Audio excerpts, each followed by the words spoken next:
नमस्कार, अभिवादन। मैं दुर्गेंद्र चौहान हूं। इंडिया गठबंधन की चौथी बैठक होटल अशोका दिल्ली में हुई, जिसमें ये कहा गया कि बहुत सारे किंतु परंतु और मतभेदों के बाद सीटों के जो बंटवारे का फार्मूला क्रैक कर लिया गया है। ऐसी खबर, ऐसे दावे किए जा रहे हैं। इस बैठक में एक और महत्वपूर्ण बात हुई कि ममता बनर्जी ने प्रधानमंत्री पद के चेहरे के रूप में मल्लिकार्जुन खड़गे का नाम प्रस्तावित कर दिया, जो कांग्रेस के अध्यक्ष हैं और इस देश के सबसे बड़े दलित चेहरे के रूप में उन्हें प्रोजेक्ट किया जा रहा है। अरविंद केजरीवाल जो दिल्ली के मुख्यमंत्री हैं, उन्होंने इस ममता के इस प्रस्ताव का समर्थन किया और बहुत सारे लोगों ने भी इस पर अपनी सहमति जताई। हालांकि खड़गे ने इस बात को लेकर स्पष्ट कर दिया कि वो कतई नहीं चाहते कि प्रधानमंत्री पद का वो चेहरा चुनाव से पहले बने। और बाद में जो प्रेस कॉन्फ्रेंस हुई, उसमें खड़गे ने इस बात को स्पष्ट कर दिया कि चुनाव जीतने के बाद जब हम सब एक साथ बैठेंगे तो पीएम भी तय हो जाएगा। लेकिन खड़गे का चेहरा आगे करना एक बड़ा संकेत और संदेश माना जा रहा है। इससे पहले सुबह से ही आज गहमा गहमी थी। पटना में नीतीश कुमार के समर्थकों और उनके विधायकों ने नीतीश कुमार को प्रधानमंत्री पद का चेहरा बनाने के लिए पटना में पोस्टरबाजी भी की। और सामना अखबार है, शिवसेना का मुखपत्र है, उसमें उद्धव ठाकरे को संयोजक बनाने की, इंडिया के संयोजक बनाने को लेकर भी एक तरीके से पैरोकारी की गई। इन सबके बीच जो बैठक हुई तो उसमें 28 दलों के नेताओं ने बैठक में शिरकत की। बैठक में बहुत सारे बिंदुओं पर चर्चा हुई, लेकिन सबसे बड़ा जो सवाल ये है कि क्या 2024 में मोदी वर्सेस खड़गे होगा क्या? ये बड़ा सवाल आज उठा और इसको लेकर आज तमाम चर्चाएं भी हुई। इंडिया वाले गठबंधन ने तय किया कि 22 दिसंबर को पूरे देश में एक साथ सारे इंडिया वाले गठबंधन के दल हैं वो विरोध प्रदर्शन करेंगे नरेंद्र मोदी की सरकार के खिलाफ। और जो 141 सांसद राज्यसभा और लोकसभा के विपक्ष के सस्पेंड कर दिए गए हैं पूरे सत्र के लिए, इसके विरोध में ये आंदोलन 22 दिसंबर को इंडिया वाला गठबंधन करेगा। बहुत सारी रैलियां भी प्लान की गई, साझा रैलियां की गई, लेकिन बहुत कुछ अभी बाकी है। अभी बाकी है जो अगस्त से पहले वाली ऊर्जा। अगस्त में आखिरी बैठक हुई थी इंडिया वाले गठबंधन की बंबई में, उसके बाद से अब ये बैठक दिसंबर में 19 दिसंबर को हो पाई है। इसको लेकर तमाम सहयोगी दल टिप्पणियां कर रहे हैं और कांग्रेस को बहुत लेट कर देने के लिए गुनहगार ठहरा रहे हैं। जेडीयू के नेता केसी त्यागी ने कहा कि बहुत देर कर दी हुजूर, आते आते काफी देर हो गई, 1 साल बीत गया, 1 साल का समय बर्बाद हो गया। इस तरीके के शब्दों का इस्तेमाल इस बैठक के बाद किया गया। एक तरफ विपक्षी गठबंधन ने इंडिया की बैठक करके एक एकजुटता दिखाने की कोशिश की, एका दिखाने की कोशिश की और सांसदों के निलंबन के मुद्दे पर और अन्य जो मसले हैं, देश के ज्वलंत मसले हैं, उन पर सरकार को घेरने की रणनीति बनाई। तो दूसरी तरफ लगातार संसद में हंगामा करने के आरोप में, कार्रवाई न चलने देने के आरोप में राज्यसभा और लोकसभा से सांसदों का ताबड़तोड़ निलंबन हुआ। भारत के इतिहास में कहा जा रहा है कि इतने सारे सांसद कभी निलंबित नहीं हुए।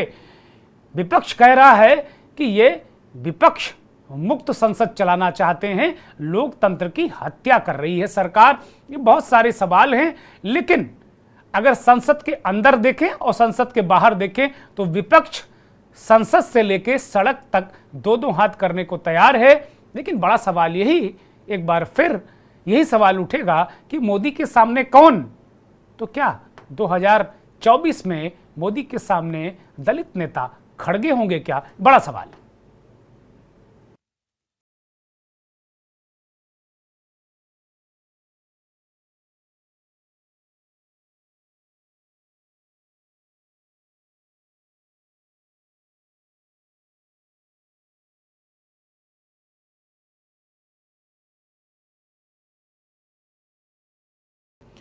मल्लिकार्जुन खड़गे ने इस बैठक के बाद सभी दलों ने प्रेस कॉन्फ्रेंस के लिए मल्लिकार्जुन खड़गे को अधिकृत किया था और इस बैठक के बाद खड़गे ने जो बातें कही वो बड़ी महत्वपूर्ण बातें हैं।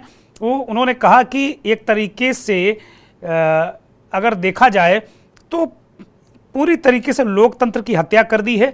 आज तक ऐसा हुआ नहीं कि इतनी बड़ी संख्या में सांसदों को निलंबित किया गया हो और एक तरीके से जो सरकार है वो लोकतांत्रिक तरीके से कुछ भी करने को तैयार है नहीं। वो चाहती ही नहीं लोकतंत्र से सब कुछ चले।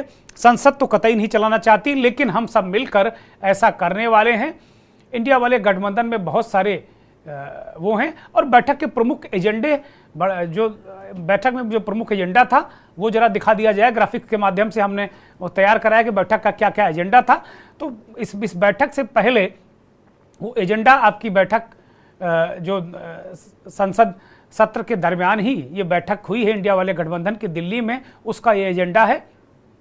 अब अभी जो जितना एजेंडा था उसमें बहुत सारी बातें नामकरण को लेकर जो बातें थी वो हो गया। अहम राज्यों में सीट का बंटवारा का मसला था। लोकसभा 2024 की रणनीति, वो सारी चीज़ें गठबंधन का ही जो एजेंडा है वो एक साथ सब लेकर चलेंगे। राज्यों के नतीजों की समीक्षा भी की गई और सबसे अहम बात है कि ईवीएम को लेकर भी बैठक में बड़ी महत्वपूर्ण चर्चा हुई। 2024 के लिए साझा कार्यक्रम पर भी चर्चा हुई है। बैठक में ये सब बातें हुई हैं और ईवीएम को लेकर, अहम पदों पर नेताओं के चुनाव को लेकर, संयोजक को लेकर और बहुत सारी चीज़ों को लेकर, लेकिन अभी कोई संयोजक जैसा पद आज कम से कम सामने नहीं आ पाया है। हाँ, एक खबर जरूर आई सूत्रों के हवाले से और बाद में मल्लिकार्जुन खड़गे ने कहा कि नहीं, हम चुनाव जीतने के बाद प्रधानमंत्री तय करेंगे, लेकिन अंदर की बात ये निकल कर आई कि ममता बनर्जी ने मल्लिकार्जुन खड़गे का नाम प्रधानमंत्री के चेहरे के रूप में गठबंधन की तरफ से आगे किया और केजरीवाल ने इस पर मोहर लगाई, दिल्ली के सीएम। तो कुल मिलाकर अगर क्या ऐसा होने जा रहा है क्या कि मल्लिकार्जुन खड़गे वर्सेस नरेंद्र मोदी होने जा रहा है क्या? इस जो विपक्ष की रणनीति नजर आ रही है, एक राहुल गांधी को लेकर भी लालू प्रसाद यादव और शरद यादव चाहते हैं कि राहुल गांधी कहीं ना कहीं मुख्य भूमिका में रहें, चेहरे के रूप में रहें, लेकिन इन दो नेताओं के अलावा सारे लोग राहुल गांधी के लिए सहमत नजर नहीं आया। ऐसी खबरें आई, ऐसी अंदर से खबरें निकल कर आई और कुल मिलाकर अगर देखा जाए तो पूरे देश में मल्लिकार्जुन खड़गे ने बताया कि पूरे देश में 8 से 10 रैलियां करेंगे। सीट शेयरिंग जल्दी हम लोग कर लेंगे, जो सारे मुद्दे हैं उनको हल कर लेंगे और अब हम दो हाथ करेंगे नरेंद्र मोदी की सरकार से। वो कह रहे हैं अलोकतांत्रिक सरकार है, ये लोकतांत्रिक तरीके से चलती नहीं है और ना ही ये कोई काम करने देती है। इनके मुताबिक विपक्ष की कोई वजूद ही नहीं, सब कुछ नरेंद्र मोदी और अमित शाह हैं। ये बात मल्लिकार्जुन खड़गे ने प्रेस कॉन्फ्रेंस में भी कही। अब सांसदों को निलंबित करने का मसला बहुत तूल पकड़ गया। जो निलंबित सांसद थे, बड़ी थोक के भाव सांसद हैं, हो सकता बुरा न मान जाए कहीं, बड़ी संख्या में सांसदों का निलंबन हुआ राज्यसभा और लोकसभा में। और निलंबन क्यों हुआ? क्योंकि वो जो संसद में लोग कूद गए थे, जिन्होंने गैर कानूनी गतिविधि करते हुए संसद में कूद लगा दी थी, उन मसलों को लेकर विपक्ष कह रहा है कि गृह मंत्री जी बयान दो। 5-6 दिन हो गए, 13 तारीख की ये घटना है जिस दिन संसद पर हमले की बरसी थी और ये घटना हुई है। स्मोक बम फोड़ा गया संसद के अंदर, 2 लोग कूद गए, 2 लोग बाहर प्रदर्शन कर रहे हैं संसद पर। इसे एक तरीके से हमले जैसा ही करार दिया गया। तो अब बताया जाए देश को कि ये कौन लोग थे, क्या इनकी शख्सियत है, कौन लोग इनके पीछे हैं, किस आतंकवादी संगठन से हैं, क्या कार्रवाई हुई, आगे ऐसा ना हो ऐसा क्या सरकार कर रही है। तो अभी तक गृह मंत्री का बयान इस पर आया नहीं है और इसीलिए सांसद लगातार हंगामा कर रहे हैं और गृह मंत्री के बयान की बात कर रहे हैं। जो भी सांसद इस बात को लेकर हंगामा बवाल करते हैं उन्हें अनुशासनहीनता के आरोप में निलंबित कर दिया जाता है, बड़ी संख्या में पूरे सत्र के लिए। तो सरकार के जो विपक्ष है वो कह रहा है कि सरकार के इशारे पर ऐसा हो रहा है और सरकार अगर सदन नहीं चलाना चाहती तो सदन का मतलब क्या है? देश के करोड़ों लोगों का विश्वास खो गया है। अब लोकसभा और राज्यसभा में जो स्थितियां हैं उसको लेकर आप देख सकते हैं कि विपक्ष के सांसद ही बहुत कम है। विपक्ष के अब तक कुल 141 सांसद निलंबित हो चुके हैं। विपक्ष की सांसदों की संख्या बहुत नहीं है, सर्वाधिक 303 सांसद बीजेपी के हैं, एनडीए उसको मिलाकर ठीक ठाक संख्या है। तो कुल मिलाकर ये स्थिति, ये परिस्थिति निकलकर सामने आई है। अब अगर देखें तो वास्तव में क्या विपक्ष जिस तरीके से संसद के अंदर विपक्ष जो ताकत है, वो ताकत क्या विपक्ष बाहर भी इंडिया वाले गठबंधन के जरिए धरना प्रदर्शन रैलियां करके एक बार फिर सरकार को घेरने की रणनीति बना रही है। और राहुल गांधी और तमाम सांसद आपको नजर आ रहे हैं, वो प्रदर्शन करते नजर आ रहे हैं। तो बापू की शरण में सब नजर आ रहे हैं। महात्मा गांधी की प्रतिमा जो संसद के परिसर में है, उसके नीचे सारे सांसद प्रदर्शन कर रहे थे। और संसद के द्वार पर प्रदर्शन के दौरान एक अजीब घटनाक्रम हुआ। टीएमसी के सांसद कल्याण बनर्जी ने उपराष्ट्रपति धनखड़, जगदीप धनखड़ की एक मिमिक्री कर दी। वो चेयरपर्सन भी हैं, चेयरमैन भी हैं राज्यसभा के और संवैधानिक पद पर बैठे हैं।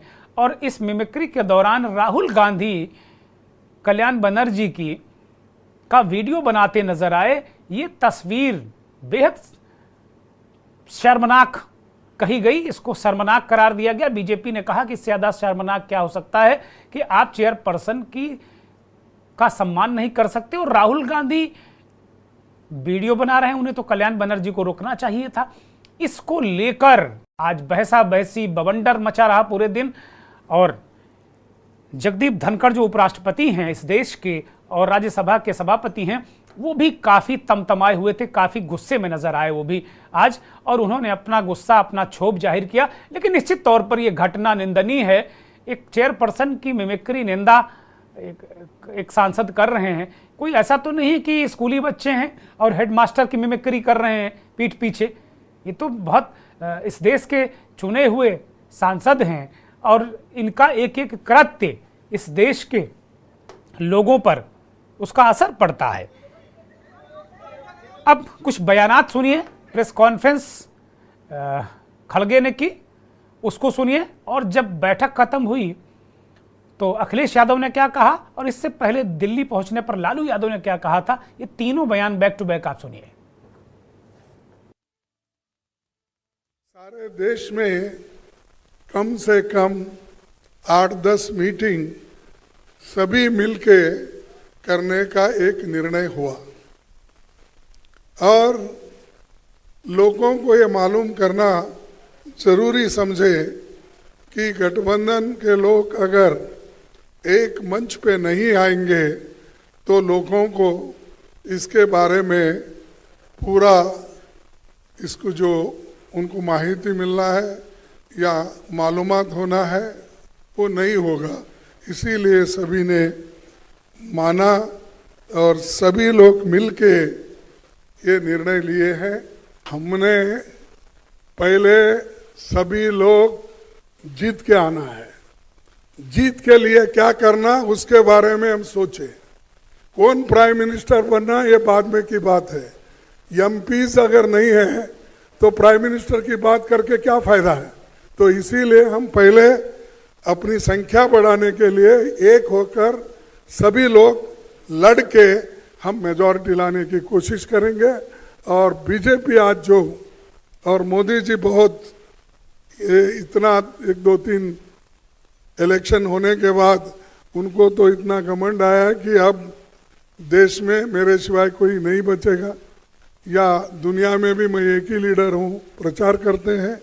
तो हम पहले जीतने की कोशिश करेंगे और एक होकर जीतेंगे। सारे देश का चेहरा कौन होगा? यूपी में 80 हराओ, प्रधानमंत्री का चेहरा कौन होगा? और लोकतंत्र बचाओ। देखिए, प्रधानमंत्री के चेहरे से बड़ी बात यह है कि लोकतंत्र का मंदिर कहने वाली जगह पर लगातार सांसदों को बाहर निकाला जा रहा है।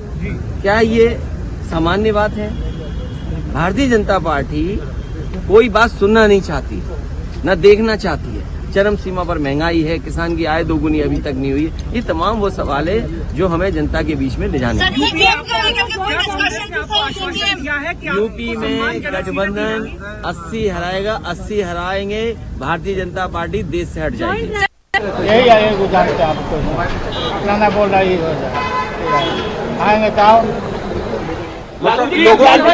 उम्मीद है उसकी बैठक है, हम लोग जा रहे हैं और मिल आप तक नीचे करो, आप इनको हटाएंगे। तीनों नेताओं को आपने सुना। ये बैठक से पहले का लालू यादव का बयान था, कह रहे हैं कि हम नरेंद्र मोदी को परास्त करेंगे। अखिलेश यादव कह रहे हैं कि 80 हराओ लोकतंत्र बचाओ, यूपी हरा दोगे भाजपा हट जाएगी। और वो कह रहे हैं गठबंधन जीतेगा। अखिलेश यादव पूरे दमखम के साथ इस बात को कह रहे हैं। मल्लिकार्जुन खड़गे ने बड़ी पते की बात कही, वो कहे पहले एमपी बढ़ा लो फिर पीएम की बात करेंगे। बात बहुत पते की कही है उन्होंने। हमारे साथ मेहमानों का एक पैनल जुड़ गया है। इस देश के जाने माने राजनीतिक पत्रकार, वरिष्ठ संपादक आलोक भदौरिया जी दिल्ली से जुड़े हैं। भदौरिया जी बहुत स्वागत, बहुत धन्यवाद, बहुत आभार आपका के न्यूज़ को वक्त देने के लिए। मध्य प्रदेश के बहुत ही वरिष्ठ पत्रकार, राजनीतिक विश्लेषक अवधेश भार्गव जी हमारे साथ भोपाल से जुड़े हैं। भार्गव जी आपका स्वागत, बहुत धन्यवाद, बहुत आभार। गोविंद वर्मा पॉलिटिकल एनालिस्ट हैं, राजनीति की बहुत अच्छी समझ रखते हैं और वर्षों से विश्लेषण कर रहे हैं, हमारे साथ उत्तर प्रदेश से जुड़े हैं। बहुत स्वागत वर्मा जी, बहुत आभार आपका। और दो राजनीतिक मेहमान, अनीता अग्रवाल भारतीय जनता पार्टी की वरिष्ठ नेता हमारे साथ जुड़ी हैं लखनऊ से। अनीता जी बहुत स्वागत, बहुत धन्यवाद। और रोहन सिंह कांग्रेस के प्रवक्ता हमारे साथ जुड़े हुए हैं। रोहन जी आपका भी बहुत स्वागत, बहुत धन्यवाद, बहुत आभार आपका। मंथन की शुरुआत मैं चाहता हूं कि अनीता जी से करूं। अनीता जी मैं आपके पास ही आ रहा हूं। दो बड़े मुद्दे हैं। एक तो जिस तरीके से सांसदों का निलंबन और उन्हें संसद से बाहर निकाला जा रहा है सस्पेंड करके पूरे सत्र के लिए, उसको लेकर आज इंडिया गठबंधन की जो बैठक हुई उसमें चर्चा हुई है और वो 22 तारीख को पूरे देश में आंदोलन कर रहे हैं। वो कह रहे हैं कि भाई सदन के अंदर और सदन के बाहर बीजेपी लोकतंत्र को खत्म कर रही है और नरेंद्र मोदी और अमित शाह चाहते ये इस तरीके से प्रेजेंट करते हैं कि उनसे बड़ा नेता इस देश और दुनिया में है ही नहीं और उन्हीं की पार्टी, बाकी कोई है ही नहीं। विपक्ष का वो सम्मान नहीं करते। हालांकि प्रधानमंत्री जी ने जो बीजेपी संसदीय दल की बैठक के दरमियान ये कहा कि नहीं, ये विपक्ष का रवैया ठीक नहीं है, उसका आचरण शोभनीय नहीं है। ये बहुत सारी बातें प्रधानमंत्री जी ने संसदीय बोर्ड में भी कही हैं। संसदीय बैठक में, संसदीय बोर्ड की बैठक थी बीजेपी की, तो बहुत सारी अलग अलग तरीके से प्रतिक्रियाएं आई हैं। लेकिन एक साथ अगर बयान की मांग विपक्ष कर रहा है और लगातार भारत के इतिहास में आज तक इतने सांसद कभी निलंबित हुए नहीं, तो ये क्या मानती हैं आप, क्या लोकतंत्र को खतरा है? जैसे विपक्ष कह रहा है भैया लोकतंत्र खत्म हो गया, संसदीय लोकतंत्र नहीं बचा। देखिए दुगेन जी, सबसे बड़ी बात यह है कि लोकतंत्र की को खतरा नहीं है और इन सांसदों को ये सोचना चाहिए। जब पहले कहा गया था कि जब लोकसभा चलेगी तो कोई पट्टियां वट्टियां लेकर नहीं आएगा, कोई दिखाएगा नहीं, लेकिन इन्होंने क्या किया, वो सुरक्षा को लेकर पट्टियां दिखानी शुरू कर दी, दुनिया भर में ड्रामा शुरू कर दिया। अभी आपके ही चैनल में दिखाया जा रहा था कैसे उनकी नोटंकी चल रही है और कैसे राहुल जी वीडियो बना रहे हैं। तो आप खुद सोचिए कि एक माननीय सांसद जो है, जनता द्वारा चुने हुए नेता है, वो इस तरह की हरकत करे या इस तरह का करे। तो ये संसद लोकसभा एक मंदिर है जिसको सारे लोग देखते हैं, देश और विदेश सब लोग देखते हैं। उसकी एक हंसी उड़ाना, अपने देश का मजाक बनाना, अपने लोगों की हंसी, क्या अच्छी बात। अगर आपको चर्चा करनी है सार्वजनिक अच्छी चर्चा कीजिए, एक बार वो बोले एक बार आप बोले। जैसे हम और आप बैठे, आपने हमसे प्रश्न किया, हमने आपको जवाब दिया, आप कांग्रेस से पूछेंगे कांग्रेस जवाब। इस तरह से पक्ष विपक्ष चले, कायदे से चले, सुने आप हमारी सुने, हम आपको सुनाए। उसका ये मतलब तो नहीं कि आप इतना हंगामा खड़ा कर दो कि सुने। और जहां तक निलंबन की बात है, निलंबित किया गया, कोई ऐसा नहीं कि पहली बार हुआ है। आपको शायद याद होगा 1989 में इंदिरा गांधी की डेथ के बाद जब उनके ठक्कर जी की सिमसी का वो आया था, उसमें भी 63 सांसद को निलंबित किया गया था। ये आपकी बात पहले 89 एक हफ्ते के लिए किया गया था, यहाँ पूरे सत्र के लिए निलंबित हुए हैं। देखिए हमने क्या कहा, आप सजा उस समय के और इस समय में जमीन आसमान का फर्क है। उस समय के भी सांसद बड़े मर्यादा में होते थे तब ये और आज मर्यादा आपने देखी कितनी भंग करती है, कैसे वहां लोग बोल रहे हैं, कैसे बातें कर रहे हैं, कैसे एक्टिंग कर रहे हैं। ये कोई शोभनीय चीजें हैं?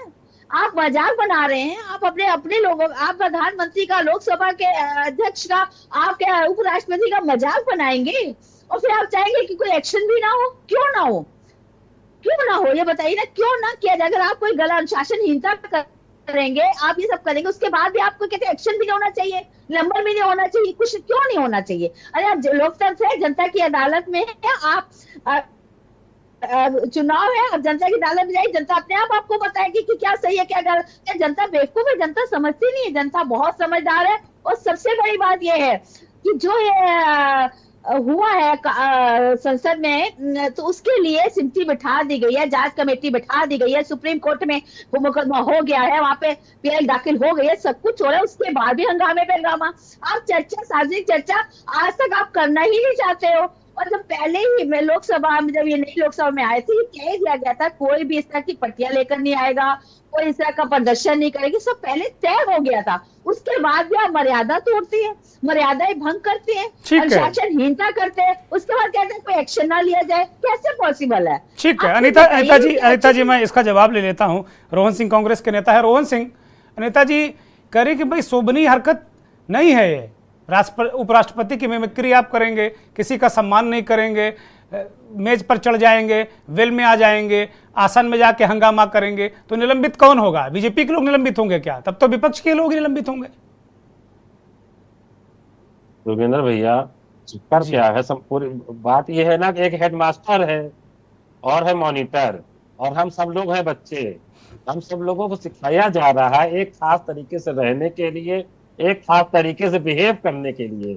जैसे बंदरों को सुई लगा कांटे गड़ाए जाते हैं अगर वो एक खास तरह का कर्तव्य नहीं करते हैं सर्कस से पहले, तो हम सारे लोगों को एक खास तरह से रहने की आदत डलवाई जा रही है। बोलने में डरेंगे लोग, व्यवहार करने में, किसी के साथ खड़े होने में, किसी की चुनावी मदद करने में। अब क्या बात, अब 92 सांसद निलंबित हो गए और धनखड़ जी के वो क्या कहते हैं किसी की मिमिक्री करने पे, क्या बात है? ये ऐसा कभी आज तक हुआ है कि 2 सांसद निष्कासित हो गए, निकाल दिए गए सदन से एक खास आदमी के खिलाफ बोलने की वजह से?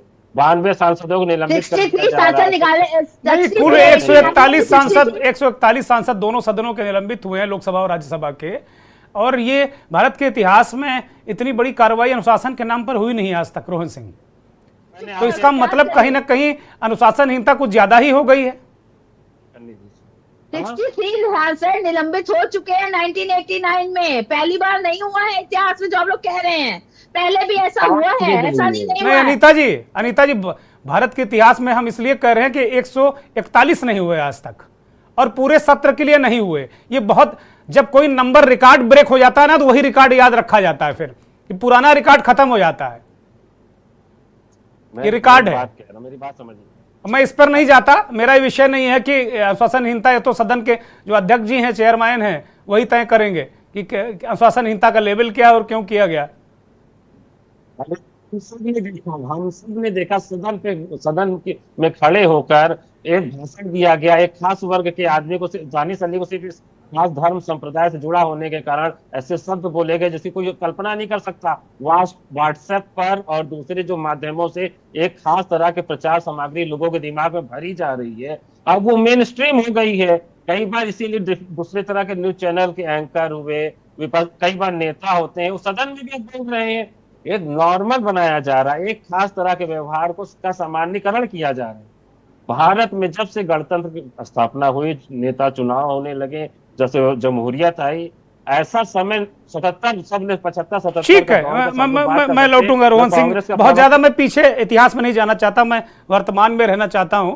मैं नेहरू पे कतई चर्चा नहीं चाहता। मैं आज जो इंडिया गठबंधन की बैठक हुई है उस पर चर्चा होनी है, और जो जिस तरीके से सांसदों का निलंबन हुआ है उसको लेकर हम आज 2 विषयों पर चर्चा कर रहे हैं। आलोक भदौरिया जी को चर्चा में शामिल करते हैं। भदौरिया जी, इतनी बड़ी तादाद में सांसद निलंबित हुए, आज इंडिया वाली गठबंधन की बैठक में चर्चा की, और 22 तारीख को पूरे देश में एक आंदोलन गठबंधन करने जा रहा है।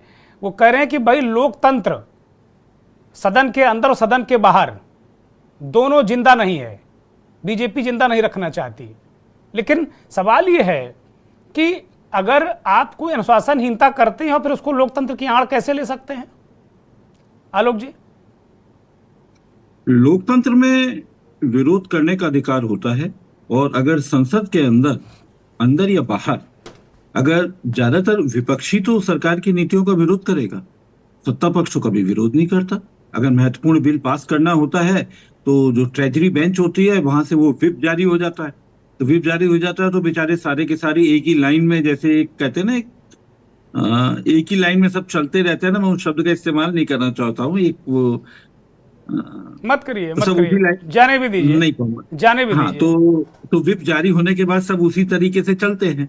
तो विरोध कौन करेगा? विरोध तो विपक्ष करेगा। तो विपक्ष का तो ये अधिकार है। अब जहां तक ये बात है कि अब संसदीय मर्यादा और परंपराएं, संविधान, इन सब की अगर बातें करेंगे तो आपको ये भी मालूम होना चाहिए और कि जब भी अगर संसद अगर चल रही है तो उससे जुड़ा हुआ या देश का कोई भी ऐसा नीतिगत फैसला, कोई भी ऐसी बड़ी बात, किसी भी घटना से संबंधित कभी भी सदन के बाहर नहीं कही जाती है। आपके प्रधानमंत्री संसद के बाहर बोल रहे हैं, ये बयान संसद के अंदर दिया जाना चाहिए कि सुरक्षा चूक बहुत गंभीर मामला है। आपके गृह मंत्री किसी चैनल के प्रोग्राम में बोलते हैं कि बड़ा गंभीर मामला है। अगर गंभीर मामला है तो यही बात आपको संसद के अंदर बोलने से क्या दिक्कत है? अगर संसदीय कार्रवाई के इतिहास में ये हमेशा के लिए लिखा जाएगा वो तारीख, उस तारीख में हमारे दो लोग संसद के अंदर घुसे थे और वो कूदे थे। आप उसको सदन के जो इतिहास होता है, संसदीय इतिहास, आप उससे बाहर नहीं कर सकते। आपने राहुल गांधी के भाषण को तो एक्सपंज कर दिया, कार्रवाई से बाहर निकाल दिया, लेकिन जब भी संसदीय इतिहास लिखा जाएगा तो ये तारीख जरूर आएगी जिस दिन आएगा कि दो लोग वहां पर आए थे। इसका मतलब क्या? कहने का आशय ये है कि अगर आप बाहर बयान क्यों दे रहे हैं जब संसद चल रही है, और अगर गंभीर मामला है तो ये गंभीर मामला संसद के अंदर मानने में क्या दिक्कत है? मुद्दा ये नहीं है, मुद्दा दूसरा है। मुद्दा ये है कि विपक्ष की जरूरत किसको है। ये इस संसद की जब स्थापना हुई तो आपको याद करिए कि एक वो राजा के जमाने का, चोल साम्राज्य का एक पेंगोल स्थापित किया गया था। और आपको मालूम होगा कि राजाओं के यहाँ कितना लोकतंत्र होता था, कितने मंत्री बोला करते थे, वो राजाओं की बात काटा करते थे, राजाओं से बहस किया करते थे। आपको कोई इतिहास से मालूम है इसका? मुझे तो नहीं मालूम, ना मैंने पढ़ा है। ये कहा गया था लोग जी कि चोल वंश के राजा बड़े लोकतांत्रिक थे, उस वक्त ये बताया गया था। बताया तो गया था, इतिहास लेकिन पढ़ा नहीं, मैं इतिहास का विद्यार्थी भी नहीं हूँ। क्या आपने कोई ऐसा दृष्टांत पढ़ा है कि उसने इससे इस नीति के खिलाफ में इतना विरोध जताया था? किसी मंत्री ने नहीं पढ़ा था, किसी वजीर ने पढ़ा है? आपने इतिहास में नहीं पढ़ा। जनश्रुति आप कुछ भी हो सकती है, लेकिन नहीं सुना, पहली बात। अब इसको मैं दो तीन तरीके से देखना चाहूंगा। आप मेरे को कितना सा ओपनिंग कमेंट इसी में खत्म करूं या थोड़ा सा और आगे चलूं? नहीं आलोक जी, मुझे ब्रेक पर जाना है, फिर मैं दूसरे राउंड में आपके पास आता हूं। मुझे लगता है आप अपनी बात को कंप्लीट करेंगे, ब्रेक के बाद मैं लौटूंगा। एक ब्रेक बहुत जरूरी हो गया है। आप देख रहे हैं के न्यूज, खबरों का सारथी।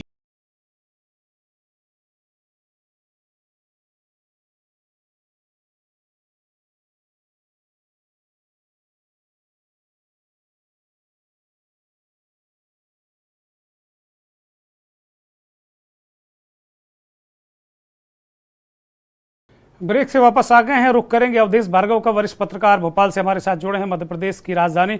अवधेश जी, आपके पास आ रहा हूं।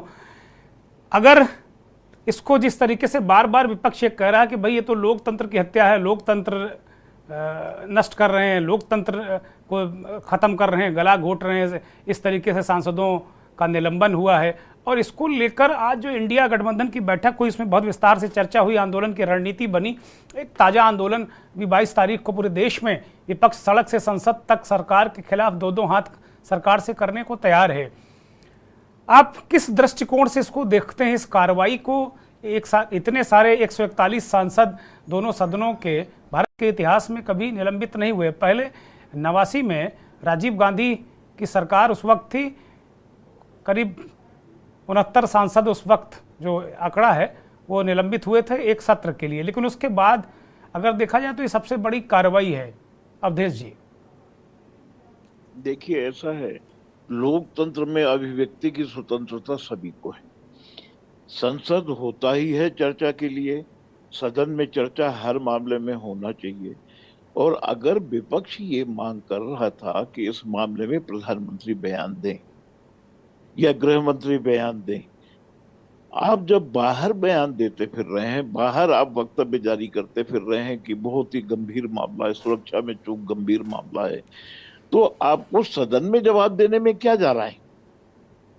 भाई सदन में चर्चा होगी तभी तो कोई निष्कर्ष निकलेगा कि क्या चूक हुई, क्यों हुई, किस लिए हुई। रहा ये कि जब निलंबन कर दिया उसके सभापति ने सभी सांसदों से बात की, उसके बाद अगर गतिरोध जारी है तब तो फिर मंशा ठीक नहीं है। फिर मंशा ये दर्शाती है कि आपको सिर्फ विरोध के लिए विरोध करना है, आपको लोकतंत्र को बचाने के लिए नहीं करना है, संसद में सुरक्षा के मामले को लेकर के नहीं करना है, या किसी ऐसे मामले को लेकर के चर्चा नहीं करना है जिससे कि लोकतंत्र का लाभ हो रहा ये 22 तारीख से जो इन्होंने आंदोलन की घोषणा की है, ठीक है, विपक्ष का अधिकार है, आंदोलन करे, जो चीज जनता को नहीं मालूम है वो बताए, जो सदन में वो नहीं कह पा रहे हैं वो जनता के बीच में ले जाएं। शायद विपक्ष को ऐसा लगता है कि जैसा कि आज उनके गठबंधन में तय हुआ, खरगे का बयान आया कि मोदी जी सोचते हैं कि देश में कोई और सरकार चलाने वाला है ही नहीं उनके अलावा, तो ये भी एक गंभीर आरोप है। इसमें भी सत्ता पक्ष को सोचना चाहिए कि आखिर वो क्या कारण है जिसकी वजह से उन पर ऐसे तानाशाही के आरोप लग रहे हैं, या उन पर ऐसे आरोप लग रहे हैं जिससे कि जनता को ये समझ में आए कि बीजेपी सिर्फ सत्ता में बने रहना चाहती है इनके इन प्रकार। जनता के बीच में अगर विपक्ष जाता है, जनता को कुछ सकारात्मक मुद्दे आप बताएं, जो सरकार की कमियां रही हैं आप उनकी तरफ ले जाएं, तब तो समझ में आता है। आप सिर्फ इसलिए कि इतने सांसदों का निलंबन होगा, ऐसी उस वजह को तलाशना पड़ेगा कि 89 से आज लगभग 2 सांसद निलंबित हो चुके हैं, वो संख्या इतनी पहुंच चुकी है। तो क्या इतना गंभीर मामला था कि इतने सांसदों को एक साथ निलंबित करना पड़ता? सभापति चाहते तो सदन को थोड़ी देर के लिए स्थगित कर सकते थे, सदन को दिन भर के लिए सस्पेंड कर सकते थे, विपक्ष को बैठा करके चर्चा कर सकते थे, सर्वदलीय सांसदों को बैठा करके चर्चा कर सकते थे, उससे कोई कंक्लूजन निकलता, उससे कोई नतीजा निकलता। और इस तरीके से आप अगर बहुमत में हैं, आपका एनडीए गठबंधन बहुमत में है, तो विपक्ष अगर कोई आवाज उठा रहा है तो उसको दबाना मैं उचित नहीं समझता, क्योंकि वो जनता की आवाज होती है। ठीक बात है। मैं गोविंद वर्मा जी को चर्चा में शामिल करता हूं। गोविंद वर्मा जी, अवधेश भार्गव जी ने कहा कि भाई एक तो जो बयान अगर आप बाहर दे सकते हैं सदन में भी दे सकते हैं, फिर क्या इतना गंभीर मसला है कि इतने बड़ी संख्या में सांसदों को एक साथ उनको बाहर ही कर दिया जाए? बातचीत होनी चाहिए, बैठ के बात होनी चाहिए, उनके नेताओं से बात होनी चाहिए। दूसरा जो बड़ा इस चर्चा के दौरान बड़ा एक अहम मसला ये भी निकल कर आया, जैसे खड़गे का जो आरोप जिसकी तरफ भार्गव जी ने इंगित किया, वो कह रहे हैं कि प्रधानमंत्री और उनका दल ये परसेप्शन बनाना चाहता है पूरे देश में कि उनके सिवा कोई सत्ता चला ही नहीं सकता, और ये जो विपक्ष है ये भ्रष्टाचारी है, घमंडिया है, सब कुछ है। वो देश के सबसे बड़े नेता वही हैं भी, और एक परसेप्शन भी और मजबूत करने की कोशिश की जा रही है। तो विपक्ष क्या बहुत बेबस नजर आ रहा है क्या आपको? विपक्ष बेबस नजर नहीं आ रहा है, विपक्ष डरा हुआ है, और किसी भी सांसद का निलंबन हम ये समझते हैं उस सांसद की हत्या के बराबर है। और एक है, हमने अपने धर्म में भी पढ़ा, राजनीतिक हत्या या उसके वो कह सकते हैं जी। किसी भी व्यक्ति को अहंकार इतना बढ़ जाता है कि समाज से भी सर्वोच्च ऊपर, ईश्वर से सर्वोच्च ऊपर अपने आप को समझने लगता है, तो निश्चित समझ लीजिए वो जमीन के नीचे गहराई में जाना चाहता है। ये जो निलंबन हुआ, आप 141 कह रहे हैं, अभी खड़गे जी ने कहा था कि 151 का निलंबन हुआ है। हाँ, अभी उन्होंने 51 कोट किया है, ये बात सही है आपकी, बिल्कुल 51 ही कोट किया है। 1/3 सांसद सब बाहर हैं। छोटी सी बात थी, एक गृह मंत्री को वहां बयान दे देना चाहिए था, और प्रधानमंत्री जी को चर्चा करा देनी चाहिए संसद में। अभी हमारी अनीता जी जो जुड़ी हुई हैं भाजपा से, कह रही थी कि देश और विदेश में इसका बहुत बड़ा जो है खराब असर हो रहा है। माननीय से मैं पूछना चाहता हूं कि 151 जो सांसद निलंबित हुए, क्या इसमें देश और विदेश में आपका अपमान नहीं हुआ? क्या प्रधानमंत्री जी का अपमान नहीं है? क्या भारत देश का अपमान नहीं इसमें? इस पर भी आपको गौर करना चाहिए। पट्टियां, 1 मिनट बीच में इंटरप्ट ना करना, बीच में बोलना नहीं। अनीता जी, मैं ही बोला था, बिल्कुल ध्यान रखना इस चीज को। अच्छा, दूसरी चीज जो है, नहीं वो नहीं बोलेंगे, उन अपनी बारी में बोलेंगे, आप कंप्लीट करिए, फिर मैं उनको मौका दूंगा जी। कोई बड़ी बात नहीं है दुर्गेन जी, पट्टियां हमेशा दिखाई जाती हैं जब संसद चलती है, हमेशा जो है हंगामा होता है, लेकिन पूरे सत्र के लिए निकाल देना, आप 2 दिन के लिए निलंबित कर देते, 1 दिन के लिए निलंबित कर देते, यहां तक तो मान्यता थी। लेकिन ये जो है पूरे जो है, अच्छा गोविंद जी, मैं थोड़ा सा इसको अलग तरीके से आपसे पूछ रहा हूं। ठीक है, फर्ज कर लीजिए कि ठीक है, विपक्ष के सांसद जो कह रहे हैं कि उनकी उतनी गलती नहीं थी, दंड उनको ज्यादा मिल गया, लेकिन क्या उपराष्ट्रपति की मिमिक्री करना, वीडियो बनाना, क्या ये संसदीय का आचरण है? क्या ये ऐसा आचरण करना चाहिए क्या सांसदों को, विपक्ष के सांसदों को? हरकतें जो बड़े ओछापन है, ये तो बालकों जैसी ओछापन की हरकत कर रहे हैं। मतलब ऐसा लग रहा है कि स्कूल में हेडमास्टर ने डांटा और बाहर आप जाके चाय की दुकान पे या लैया पट्टी की दुकान पे जाके आप हेडमास्टर की मिमिक्री कर रहे हैं आप। ये कहाँ का, ये कौन सा संसदीय आचरण है? कठोर निंदा करता हूं। साथ साथ ये भी हम कहना चाहते हैं कि सभी पार्टियां ये आचरण इसलिए हो रहे हैं, और एक समझने वाली बात है कि सब पूंजीपत के लड़के आ जाते हैं सांसद की टिकट लेकर के, या वो पूंजीपत होते हैं। अभी हम देख रहे हैं पूरे देश में कि जहां जहां ढूंढा जा रहा सांसद कौन लड़ सकता, पूंजीपत कौन है, अरबपति कौन है, खरबपति कौन है। जो जमीनी नेता है जिसने 40 साल या 50 साल से राजनीति की है, समाज सेवा की है, उनको टिकट कभी नहीं दी जाती। पूरे देश की हर पार्टी की ये स्थिति हो गई। बीजेपी तो बड़े साधनहीन लोगों को बनाती। गोविंद जी, क्या बात कर रहे हैं आप?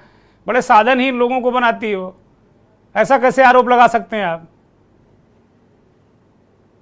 निश्चित तौर पर ये उद्दंडता करेंगे, लेकिन ये मामला कोई गंभीर विषय नहीं था। इसको माननीय हमारे जो है प्रधानमंत्री जी को, अमित शाह जी को बहुत छोटे से रूप में उसको सॉल्व कर देना चाहिए। ठीक है, मैं अनीता जी से इसका एक जवाब ले लेता हूँ। अनीता जी बोलिए, आप कुछ कहना चाह रही थी। हम ये कहना चाह रहे थे, देखिए ऐसा नहीं कि चर्चा हुई थी तो इन लोग के सुझाव भी मांगे थे, और इन लोग के सुझाव और उपाय जो है वो लागू भी किए गए हैं। ऐसा नहीं कि विपक्ष से सुझाव उपाय मांगे गए थे कि क्या कर रहा है, क्या चाहते हैं, कैसे हम लोग इसको सुरक्षा कर सके, संसद सुरक्षा कैसे जो चूक हुई है उसके लिए उनसे उपाय। और लेकिन ये लोग हंगामा, ठीक से वहां पे प्रश्न उत्तर नहीं करके केवल हंगामा करना चाहते हैं। उस हंगामे का नतीजा है, क्योंकि आपने देखिए जब जब लोकसभा चली है, क्योंकि इनके पास मुद्दे तो कुछ होते नहीं है, और अपने दिखाने के लिए कोई ऐसा मुद्दा इनके पास नहीं होता। कोई भी एक छोटा सा कोई मिल जाता है, उसमें हंगामा करना इनका मकसद होता है कि हंगामा करो और जनता को दिखाओ। अरे जनता जो है समझदार है, बेवकूफ नहीं। आप खुद सोचिए, जब आपके सुझाव मांगे गए हैं, आपके वो सुझाव उपाय लागू भी कर दिए गए, तो क्या सबसे अच्छा जवाब दे सकते? ठीक है अनीता जी, मैं एक छोटा सा रिएक्शन रोहन सिंह से लेता हूँ। रोहन सिंह, छोटा सा रिएक्शन दीजिएगा, फिर चूंकि विषय ये निलंबन के साथ साथ में एक दूसरा विषय भी है कि एक तरीके से विपक्ष ने परोक्ष रूप से खड़गे का चेहरा आगे कर दिया है मोदी के सामने। अनीता जी मैं आऊंगा लौट के अगले चरण में। रोहन सिंह एक रिएक्शन वो कह रही हैं, अनीता जी को आपने सुना, वो कह रही हैं कि भाई आप लोग केवल हंगामा करना ही मकसद है आपका क्या? अनुशासन, आप घर में भी अनुशासन नहीं चलती है तो परिवार में उसके खामियां भुगतनी पड़ती है। अनुशासन सबसे बड़ी चीज। ठीक है, हमारे अनुशासन सिखाया जाता है, अनुशासन सीखना चाहिए। ये अनुशासनहीनता नहीं चलेगी कि जहाँ चाहे वहाँ आप मजाक बनाना शुरू कर दीजिए, चाहे टैक्सियां नारे देने शुरू कर दीजिए, संसद में माइक फेंकना शुरू कर दीजिए, सब तरीके अच्छे नहीं है। ठीक है, लोकसभा के मंदिर को भंग करने को, लेकिन ये तो नहीं। ठीक है, मैं जवाब ले लेता हूँ। अनीता जी आप रुकिए, मैं जवाब ले लेता हूँ। रोहन सिंह जवाब दीजिए। वो कह रहे हैं भाई अनुशासनहीनता तो सब बर्दाश्त नहीं की जाएगी, और आप लोग हर बार एक सत्र में पकड़ लेते हैं और उस मुद्दे को बस घुमाते रहते हैं और सत्र निपटा देते हैं। आपका मकसद ही नहीं जनता की समस्याओं पर चर्चा करना। दुर्गेन भैया, बात ये है कि ये हर बार से ऐसा होता है कि हर एक सत्र की कहानी है, ये सत्र इस वजह से धुल गया। राफेल का मुद्दा उठा, राफेल में धुल गया। पेगासस का मुद्दा, पेगासस में धुल गया। एनआरसी का मुद्दा उठा, एनआरसी में धुल गया। अरे सड़क पे लड़ने नहीं देते हैं। नीतीश कुमार बनारस में मांग रहे थे अनुमति तक तो दिया नहीं गया। नेता निकलते हैं, मुकदमे दर्ज कर दिए जाते हैं। लोगों जो साथ देता उसके घर गिरा दिए जाते हैं। और जब जो चुन के गया जिसको सुरक्षा मिली है कानूनी तौर पे कि हाँ सदन अरे मतलब कैसी बातें कर रहे हैं, नहीं हो सकती उस आदमी को वहां पे बोलने के लिए। मेरी बात खत्म सुनिए पूरी। उस आदमी को वहां पे बोलने के लिए किसी व्यक्ति विशेष का नाम लेने के कारण 2 लोगों को सदन से निकाल दिया जाता है। बहाना जो भी चुना जाए, लेकिन निकाला गया उसी कारण से। क्या कोई मॉनिटर की क्लास चल रही है क्या कि बच्चे ऐसे हल्ला मचा रहे, सड़क जाके कमरे के बाहर खड़े हो जाओ, हेडमास्टर बताएंगे कि क्या करना है तुम्हारा। फिर हेडमास्टर कहते हैं कि इतने सेशन के लिए आप निलंबित हो गए हैं। आप एक बात बताइए, जब चर्चा होती है तो उसकी चर्चा में जवाब दीजिए ना। आप चर्चा में जवाब नहीं देना चाहते, आपका बच्चे नहीं है, हंगामा करना मकसद है। हंगामा करना आपका मकसद है। आप हंगामा ही करते, निपटा देते हैं, जनता की समस्याओं को पीछे कर देते हैं, और इसीलिए लगातार जनता आपको पीछे कर रही है, अब बीजेपी को आगे कर रही है। आप बोल रहे हैं, मुझे अपनी बात पूरी करने दीजिए। सभी लोग बात पूरी करने दीजिए। आपने देखा अनीता जी उनको बोलने दीजिए, फिर मैं जाऊंगा बाकी मेहमानों के पास। अनीता जी बोलने दीजिए, बोलिए रोहन। देवेंद्र भैया जी, तो आप गुजरात मॉडल का राष्ट्रीयकरण है। गुजरात के बारे में आपको बहुत सारे आर्टिकल्स छपे हैं, लिखा गया है कि उनके नरेंद्र मोदी जी के मुख्यमंत्री काल में गुजरात का सदन कैसे ऑपरेट होता था। आप गूगल करिएगा, आज जो हो रहा है ये पहले हो चुका है, उसकी स्केल बड़ी करी गई है। एक खास व्यवस्था लागू करी जा रही है, और हम और आप बहुत ही जल्द, अगर जिस तरह से चीजें चल रही है, मतलब ये लड़ाई कितनी बड़ी है, कितना इसका मकसद कितना बड़ा है, क्यों इसलिए 28 दल इकट्ठा हुए हैं, और कैसे ऐसा होगा कि जंगल का नियम लागू होगा कि एक ढहती लकड़ी पे सारे जानवर एक साथ बैठ जाते हैं। उसी तरह से ऐसा व्यवस्था भी होती है कि जब लगता है कि अब अस्तित्व की बात है तो हम अस्तित्व की लड़ाई लड़ने के लिए आ रहे हैं। अस्तित्व की लड़ाई लड़ता है जब साइंटिफिक तौर पर भी है कि शरीर में कुछ खास तरह के क्या कहते हैं हार्मोन्स और दूसरी चीजें रिलीज होती है, जिसमें आदमी आप कुछ सेकंड होते हैं जो बहुत तेज दौड़ लेता है या कुछ और भी। इसका मतलब जो आप लोगों का गठबंधन है वो मोदी से डर के और मजबूत हो रहा है। मुझे लगता है एडेसिव बड़ा मजबूत लग गया है इसके लिए।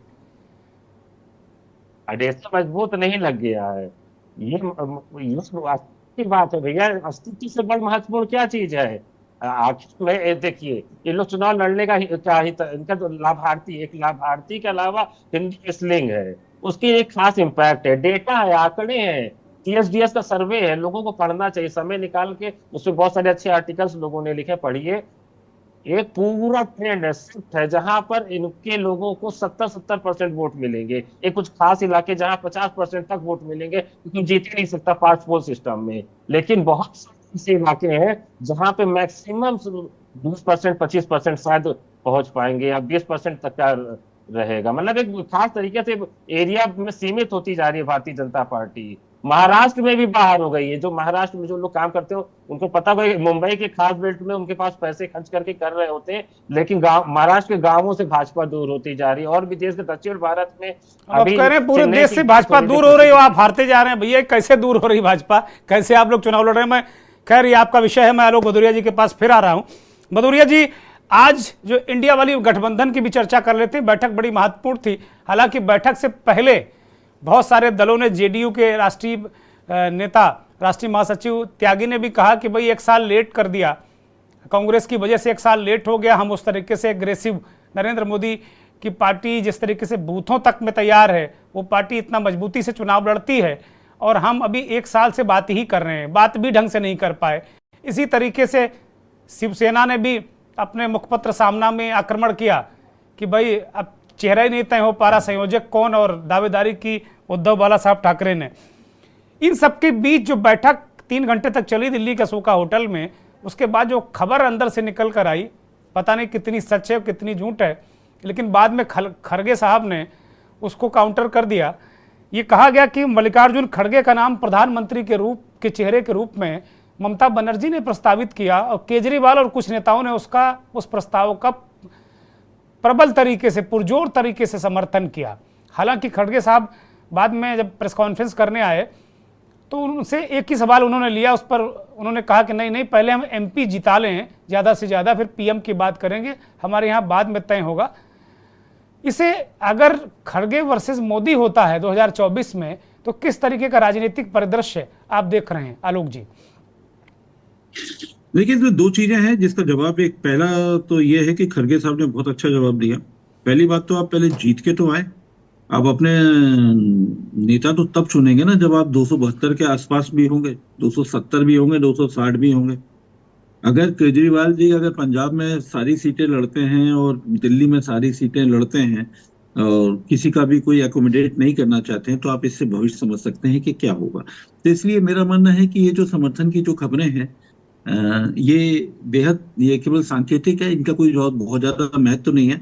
असली तो होगा जब पोस्ट इलेक्शन होगा, जब पोस्ट वोटिंग। नहीं आलोक जी, बीजेपी चेहरा पूछती ना बार बार कि मोदी के सामने कौन, तो उसके लिए जो खड़गे का चेहरा आगे किया जा रहा है, क्या इससे चुनाव एक अलग एंगल पे जाएगा? क्या ये बीजेपी तो चाहती है कि मोदी के वर्सेस एंगल पे जाए, वो तो हमेशा से चाहती है, लेकिन सवाल है कि क्या आप ये मुद्दा विपक्ष इसको लाएगा कि संसदीय लोकतंत्र का क्या मतलब होता है कि जब संसद में जब आप चुने जाएं तभी तो हो ना। नहीं तो ये पता चला कि ये कौन सा लोकतंत्र है कि जब एक पता चला उत्तर प्रदेश के कद्दावर नेता हाथ में पर्ची लेकर के जयपुर जाते हैं, ये कौन सा लोकतंत्र हुआ? ये तो मुझे कोई लोकतंत्र समझ में आया नहीं। तो सवाल यह है कि आपको इम्पोर्टेंट चीज है जो उन्होंने कहा कि जीते कैसे, ये है। PM पर फैसला तो बाद में हो जाएगा, जब सीट ही नहीं अभी आएंगे तो करेंगे क्या, पहला। दूसरी बात यह है कि ये लड़ाई किसी भी स्थिति में मोदी वर्सेस नहीं होनी चाहिए, ये केवल लोकतंत्र के होने चाहिए। अगर आपको लगता है कि लोकतांत्रिक होना आपके DNA में है तो बहुत जरूरी है। अगर आपको लगता है कि लोकतंत्र होना जरूरी नहीं है, बस पेंगोल स्थापित हो गया है, अब राजतंत्र चलेगा, हमारा मन करेगा हम सस्पेंड कर देंगे, भाई आप क्यों सस्पेंड कर रहे हैं? आपने सदन की कार्रवाई क्यों नहीं एक घंटे के लिए स्थगित करी? क्यों नहीं 2 दिन के शाम तक स्थगित करी? क्यों नहीं 2 दिन के लिए स्थगित करी? क्या और क्या तुक है कि आप पूरे सत्र के लिए आप करेंगे? क्यों करेंगे भाई? आप दूसरों से तो आप कर रहे हैं कि आपकी कोई माहौल ना बनाए। और आप क्या करते हैं? आपने किसान का आंदोलन, जो किसानों वाले जो बिल थे आपने कैसे पास कराए? आपने ध्वनिमत से पास कराए, जबकि संसदीय लोकतंत्र बस संसदीय परंपराएं क्या कहती हैं? संसदीय परंपराएं कहती हैं कि इन 542 में से अगर एक सांसद भी अगर मत विभाजन की मांग करता है तो वो मत विभाजन किया जाना चाहिए। ये है, ये नहीं कि सारी पार्टी मांग करे, एक सांसद भी अगर करता है तो आपने तो कुछ भी नहीं किया। संसदीय परंपराओं का तो कोई मतलब है नहीं। अगर आप संसदीय परंपराओं का अगर वो चाहते हैं तो मैं इस पर नहीं जाना चाहता, अब मैं आपकी इंडिया अलायंस पर जाना चाहता हूँ। ये बहुत बड़ी चीज है। अब ये कौन संयोजक बनेगा ये बहुत साधारण चीज है। महत्वपूर्ण चीज ये है कि संयोजक, मेरा मानना है कि अगर नीतीश जी को बना दिया जाए, अखिलेश को बना दिया जाए, ममता बनर्जी को बना दिया जाए, सबसे बड़ा सवाल ये है, सीटों के तालमेल से भी बड़ा सवाल है कि वोट ट्रांसफर कैसे किए जाएंगे। राजनीति में 2+2 4 नहीं होता, एक मोमेंटम पकड़ना होता है। अगर मोमेंटम पकड़ेंगे तो ये 2+2 4 हो जाएगा। अगर मोमेंटम नहीं पकड़ेंगे और इनऑर्गेनिक अगर आप अलायंस करेंगे तो 2+2 4 होना तो बहुत दूर है, ये 2 से भी आप नीचे उतर आएंगे। और जहां तक बात है कि वेलफेयर स्कीम की, अब वेलफेयर स्कीम की अगर आप बात करते हैं कि बड़ी बड़ी बातें सुनने में आ रही है कि वो 5 साल तक वो कर दिया गया, अब ये बजट आने वाला है, बजट में भी बड़ी बड़ी घोषणाएं हो जाएंगी। आप याद करिए पिछले जो लोकसभा चुनाव के दौरान जो अंतरिम बजट पेश किया जाता है उसी समय प्रधानमंत्री किसान सम्मान निधि की भी घोषणा हुई थी, इनकम टैक्स की लिमिट भी बढ़ाकर 5 लाख कर दी गई थी। आप कह रहे हैं कि फिर कुछ कर दिया गया। मेरा मानना है कि वो महत्वपूर्ण नहीं, महत्वपूर्ण है कि लोकतंत्र में आप इलेक्टेड डेमोक्रेसी नहीं है, वाइब्रेंट डेमोक्रेसी होगा। वाइब्रेंट डेमोक्रेसी में डिस्कशन होता है। अगर आप डिस्कशन को खत्म कर देंगे तो मुझे नहीं लगता कि आप वाइब्रेंट डेमोक्रेसी होगी। आप इलेक्टेड डेमोक्रेसी है, इलेक्टेड डेमोक्रेसी ऐसे एक ऑथोरिटेरियन स्टेट आती है और ऑथोरिटेरियन स्टेट मतलब एक अधिनायकवाद की तरफ मुड़ते हैं, वो लोकतंत्र के लिए अच्छा नहीं है। आज आपको लगता है कि किसी पड़ोस के या किसी दूसरे नेता के ऊपर कार्रवाई होगी, कल वो ईडी और सीबीआई और इनकम टैक्स आपके दरवाजे पर दस्तक देगा, तब आप क्या करेंगे? इसलिए विपक्ष के लिए भी अस्तित्व की लड़ाई है। प्रधानमंत्री कौन होगा? मैं खड़गे की बात से सहमत हूं, पहले वो नंबर तो ले आइए। आप अगर मध्य प्रदेश में लड़ रहे हैं तो इतना नंबर ले आइए, पश्चिम बंगाल में लड़ रहे हैं और ये अखिलेश बाबू भी हैं, अगर उत्तर प्रदेश में लड़ रहे हैं तो कम से कम 40 सीटें तो ले आइए, फिर बात करिए कि हम कौन बनेगा और किसको समर्थन दें। बिल्कुल ठीक है। अनीता जी, फर्ज कीजिए कि अगर खड़गे वर्सेस मोदी होता है तो क्या आप मानती हैं कुछ चुनौती आपको मिलेगी कि आप बिल्कुल 400 पार अब की बार? देखिए, सबसे बड़ी बात है ये लोकतंत्र है और जनता को भरोसा है मोदी जी पे भरोसा।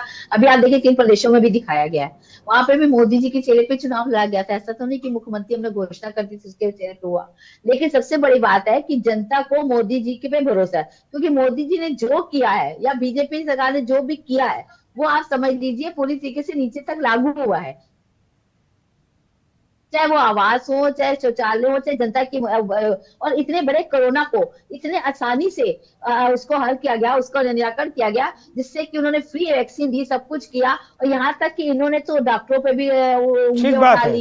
इन्होंने तो आप अनीता जी ये मान रही है कि भाई मोदी की गारंटी के आगे अब कुछ चलना नहीं है इस देश में?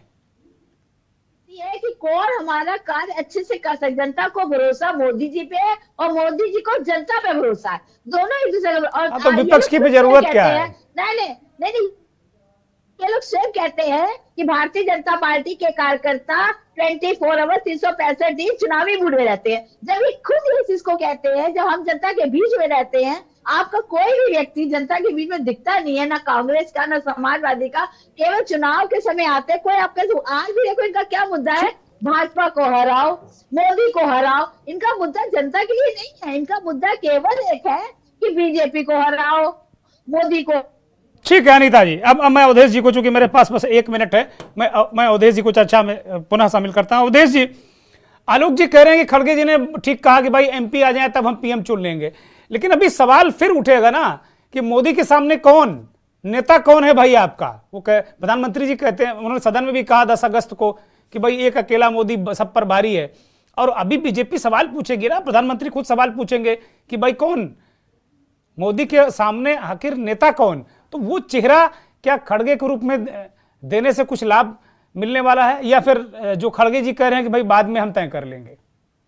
मैं आपके इस सवाल में एक ऐड करना चाहता हूं। अभी हम केवल 3 दिसंबर की हम बातें कर रहे हैं। 3 दिसंबर से पहले एक चुनाव हुआ था कर्नाटक, वहां भी मोदी जी थे। उससे पहले हुआ था हिमाचल, वहां भी मोदी जी थे। दिल्ली नगर निगम का चुनाव हुआ था, वहां भी मोदी जी थे। पश्चिम बंगाल का चुनाव हुआ था, वहां भी मोदी जी थे। खैर, अब बात करिए, आपका जो सवाल है उसका जवाब संबंधित भार्गव जी बहुत जल्दी में प्लीज। आलोक जी से बिल्कुल सही कह रहे हैं। जिन राज्यों में भाजपा हारी है वहां क्या मोदी जी चेहरा नहीं थे? रहा ये, जैसा कि अभी आपने पूछा कि खड़गे वर्सेस मोदी, तो सबसे बड़ी चीज तो विपक्षियों में ये है कि उनमें ही सही मंशा नहीं है कि वो एक हो जाएं। उनकी एकता ही खतरे में है। ये अच्छी तरह मालूम है केजरीवाल जी को भी और ममता बनर्जी को भी कि कांग्रेस में राहुल गांधी को माइनस करके क्या खड़गे को मान लेंगे? ये पासा क्यों फेंका गया? अभी हमने विधानसभा चुनाव में देखा, मैं मध्य प्रदेश की बात करता हूं। विधानसभा चुनाव में समाजवादी पार्टी ने कांग्रेस से कहा कि हमारा सेंट्रल पर अलायंस है और हमें यहाँ सीटें चाहिए जहां जहां हमारा वर्चस्व है। उत्तर प्रदेश से लगे हुए जो विधानसभा के क्षेत्र मध्य प्रदेश के, वहां हमारा वर्चस्व है, हम हमें वहां की सीटें दे दीजिए। कमलनाथ ने क्या कहा? केंद्र के लिए आपका अलायंस है, स्टेट के लिए नहीं है। उनको सीटें नहीं दी। आखिर क्या हुआ कि उन्होंने ज्यादा सीटों पर अपनी कैंडिडेट खड़े कर दिए और वोटों का डिवाइडेशन हो गया, मत बट गए। अभी अनीता जी कह रही थी कि इनका एक मत है कि मोदी को हराओ, सब मिलकर के गठबंधन कर लो, मोदी को हराओ। अरे आप याद करिए वो दिन जब भाजपा नहीं थी, जनसंघ थी या जनता पार्टी थी, तो आप भी तो विपक्षी एकता करते थे कि कांग्रेस हटाओ। तब भी तो आपने गठबंधन किया था। 77 में जब वो शायद आपको याद होगा, नहीं इमरजेंसी का विरोध था, जो इमरजेंसी लगाया लागू की उसका विरोध था। उसमें सब एक हुए थे। इमरजेंसी में कैसे कैसे सब लोगों को अंदर किया गया था, आप शायद अच्छे से जानते होंगे। उस समय मैं खत्म करूंगा, क्योंकि भार्गव जी को कंप्लीट करने दीजिए। भार्गव जी कंप्लीट करिए, मैं कार्यक्रम खत्म करने वाला हूँ अब। बिल्कुल जी, आपको अच्छे से याद होगा। अगर आप मतलब मुझे लग रहा है कि आप जो आपने कांग्रेस हटाने की बात नहीं थी, इमरजेंसी के विरोध की बात थी, डिक्टेटरशिप। अब की ऐसा कोई लोकतंत्र की हत्या नहीं हो रही है कि हाँ जी इमरजेंसी में सबको अंदर किया जा रहा है। कांग्रेस तो कह रही है उससे बुरी स्थिति है। उस समय के लिए आप कांग्रेस तो कह रही है उससे बुरी स्थिति है। कम से कम जनता का विश्वास मोदी है, जनता का भरोसा मोदी है। ठीक है अनीता जी लगातार भार्गव जी को कंप्लीट कर दिए, बस मैं खत्म कर रहा हूँ। भार्गव जी, सकारात्मक आलोचना सुनने की आदत डालिए। मैं राजनीतिक व्यक्ति नहीं हूं, आप राजनीतिक व्यक्ति हैं, आपका व्यक्तित्व तो राजनीतिक है। आलोचना जो सकारात्मक उससे सुनिए, उस पर उससे सुधार आएगा, उससे राजनीति आपकी और निखरेगी। मैं उसी इमरजेंसी की बात कर रहा हूं, उसका विरोध, इंदिरा गांधी का विरोध करने के लिए सिंहासन खाली करो कि जनता दौड़ी आती है, ये नारा था। आप उस समय यही कह रहे थे, इंदिरा जी ये कह रही थी उस समय, आपको याद दिलाता हूं कि देखिए देश की सुरक्षा खतरे में है, विपक्ष सेना को भड़का रहा है, विपक्ष युवाओं को भड़का रहा है, युद्ध होने का माहौल। तो आज देश में या संसद में कोई गृह युद्ध का मामला नहीं था। जैसा कि मैंने पहले कहा कि आप 4-2 घंटे के लिए सदन स्थगित कर लेते, सर्वदलीय सांसदों को बुला करके बात कर लेते। आप कोई बिल ला रहे हैं, कोई प्रस्ताव पास कर, कल जैसे टेलीकॉम बिल आपने पास कर लिया, तो आप बिना विपक्ष की चर्चा के कोई बिल पास कर लेंगे, तो इससे लोकतंत्र की हत्या। बहुत शुक्रिया सभी मेहमानों का, बहुत बहुत शुक्रिया। चूंकि वक्त मुझे इससे ज्यादा की इजाजत नहीं देता। बहुत शुक्रिया आलोक भदौरिया जी, अवधेश भार्गव जी, गोविंद वर्मा जी, अनीता अग्रवाल जी और रोहन सिंह, आपका भी बहुत शुक्रिया, बहुत धन्यवाद, बहुत आभार उन करोड़ों दर्शकों को जो के न्यूज़ को देखते हैं, हमारे इस खास कार्यक्रम मंथन को देखते हैं। नमस्कार।